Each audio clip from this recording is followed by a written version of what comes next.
Welcome to the WRAL Daily Download. I'm your host, Amanda Lamb. We have some big new developments to tell you about in the story of a missing woman, Allisha Watts, that we've shared with you earlier. WRAL reporter Chelsea Donovan has been on this case from the beginning.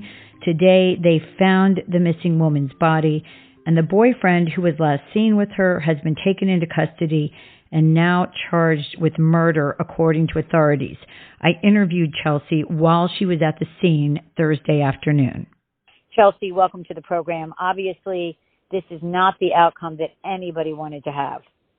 Absolutely. The friends and family that have been coming to this tiny town of Norman in Montgomery County are just heartbroken, although they said this is the closure that they needed to move forward. As everybody knows, the body of Allisha Watts was found in the Norman Community Cemetery here in Montgomery County just after noon today.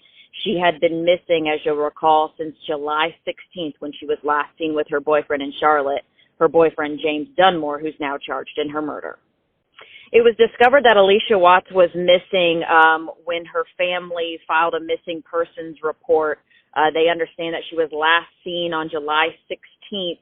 She was supposed to go to a comedy show with Dunmore, and the last person that saw her was her cousin, James Utley. She never made it to that comedy show. 2 days later, on July 18th, her boyfriend, James Dunmore, was found in Anson County in a DMV parking lot in her car. However, she was nowhere to be found. He was found unresponsive after a failed suicide attempt in her vehicle. Okay, so we learned, obviously, that her body was discovered in this unusual place at the Montgomery-Richmond County line. Tell us what investigators are saying about that discovery or how they came to that discovery. They're actually tight-lipped. They're not saying anything. We try to ask questions as to what led them to this area. I should mention that this area is 20 minutes from Allisha Watts' home in Moore County in Foxfire, and it's also 30 minutes from the Anson County DMV. It's also sandwiched right between Charlotte and Sanford. So if you are taking this route on 221, it's right smack in the middle between Charlotte and Sanford. So it's an interesting location. We're on a very rural road. This is a small family-owned cemetery in the little town of Norman. Investigators aren't revealing anything as to what led them here. Actually not taking any questions today in a press conference. Okay, we will be back after the break with more about where this case stands now. Welcome back to the WRAL Daily Download. So, Chelsea, again, the last person that was reportedly seen with her was her boyfriend, James Dunmore. Again, you described how the police found him in her car, unresponsive. I know he was being looked at as a person of interest. And then earlier today, we got a video from a family member that said he'd been taken into custody and showed that video. But now we know from police that he's been charged. Bring us up to date on that. Yeah, the whereabouts of James Dunmore has really been a mystery and kind of been befuddling not only to the media but to family and friends as well. As you know, he was found unresponsive and taken to a local hospital in Anson County on July 18th. What's interesting is about 2 weeks ago when Charlotte police were really pressed for answers about his whereabouts and if they talked to him, they said they hadn't talked to him and they didn't know where he was, and they cited medical reasons.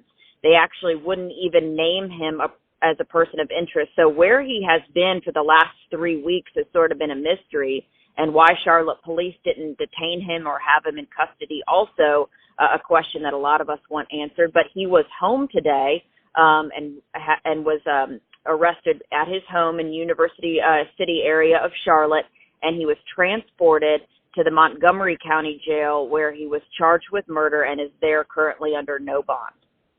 And so in your past reporting, I know you uncovered some pretty disturbing things about accusations in his past related to domestic violence. Tell me about that. Yeah, so James Dunmore has a lengthy criminal record.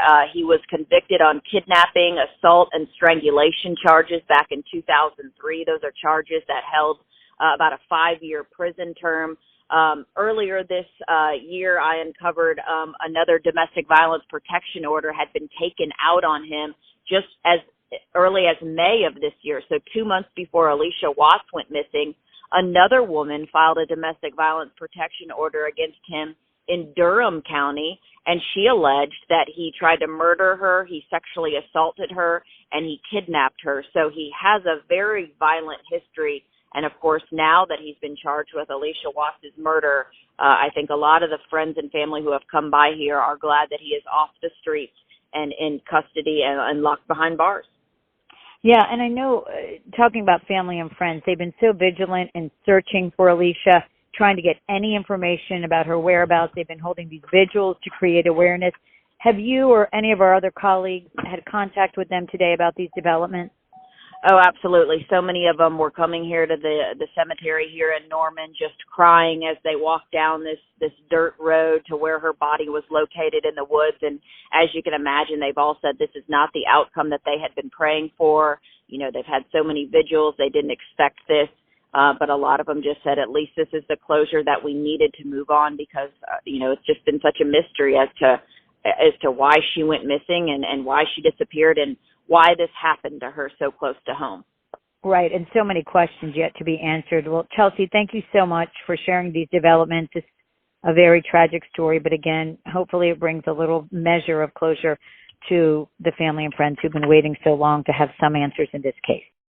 For more news from WRAL, sign up for the WRAL Morning Briefing newsletter. You'll be informed and ready to face the day with one concise email. Sign up at WRAL.com/newsletter. Thanks as always for listening to the WRAL Daily Download.